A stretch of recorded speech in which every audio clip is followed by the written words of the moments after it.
കേരളത്തിന് കിട്ടിയ ആകെ എന്താ? ആമമുട്ട. ആമി നല്ലതാണ്. നമുക്ക് ആമയോട് വിരോധമൊന്നുമില്ല.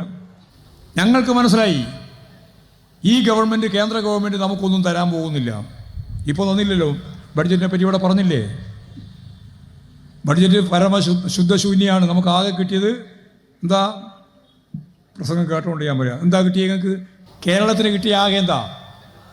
ആമമുട്ട. ആമി നല്ലതാണ്. നമുക്ക് ആമയോട് വിരോധമൊന്നുമില്ല. ആമയോടും വിരോധമില്ല, മുട്ടിയോടും വിരോധമില്ല. പക്ഷേ നമ്മൾ എന്തൊക്കെ ആവശ്യപ്പെട്ടു? എയിംസ് ആവശ്യപ്പെട്ടു, അതുപോലെ തന്നെ റെയിൽവേ ആവശ്യപ്പെട്ടു. ഒന്നും 29 ആവശ്യങ്ങൾ ഉന്നയിച്ചു, ഒന്നുമില്ല. കേരള ഭൂപടത്തിലില്ല ഇന്ത്യയുടെ. നമ്മളിതിൻ്റെ പുറത്തായി കഴിഞ്ഞിരിക്കുകയാണ്. അപ്പോഴും ഞാനിവിടെ ഒരു കാര്യം പറയാം.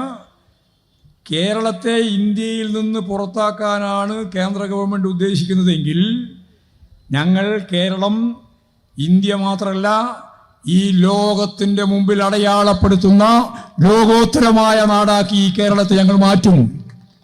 നിന്റെ ഷീട്ടില്ലാതെ തന്നെ. ആ ധൈര്യം ഞങ്ങൾക്കുണ്ട്. ഞങ്ങൾ വെറുതെ പറയല്ല, ഓരോന്നോരോ നോക്കിയിട്ട് തന്നെ പറയുക.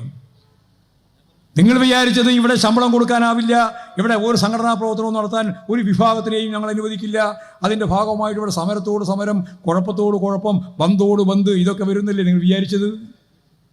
ഒരു ഉപരോധം തീർത്ത കേന്ദ്ര ഗവൺമെൻറ് നിലപാടായിരുന്നില്ലേ? ഒരു പണവും നമുക്ക് തരില്ല, തരേണ്ടുന്ന പണം തരില്ല, വിഹിതം തരില്ല, തോന്നിയ പോലെ കാര്യങ്ങൾ കൈകാര്യം ചെയ്ത് ഈ കേരളത്തെ നശിപ്പിക്കുമെന്നല്ലേ നിങ്ങൾ വിചാരിച്ചത്? പക്ഷേ നിങ്ങൾ വിചാരിക്കുന്നത് പോലെ ആ നാശത്തിന് നിന്നു കൊടുക്കാൻ ഈ കേരളത്തിലെ ജനങ്ങൾ തയ്യാറില്ല. കേരളത്തെ നയിക്കുന്ന ഇടതുപക്ഷ ജനാധിപത്യ മുന്നണി ഗവൺമെൻറ്റും തയ്യാറില്ല എന്നതാണ് ഏറ്റവും പ്രധാനപ്പെട്ട കാര്യം. അതാണ് കിഫ്ബി. ഇത് ഭാവനാപൂർവമായ ഒരു ഇടപെടലാണ്.